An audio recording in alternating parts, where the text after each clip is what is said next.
Tudi vse kulturne inštitucije se na novo realnost moramo navaditi in se ji prilagoditi.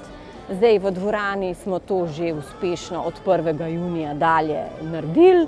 Imamo omejeno število obiskovalcev, sedijo na razdalji, zaenkrat kaže v redu, z obiskom smo zadovoljni.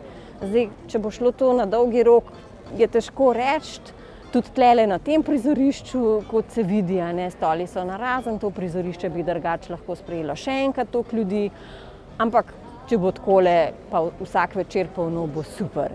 Najdemo tudi v tem nek nov izziv, skratka razmišljamo zdaj o drugačnih pristopih razvijanja občinstva ali pa privabljanja nekega novega, ki ga mogoče zdaj še nimamo. And then I went back and rejoined the boat.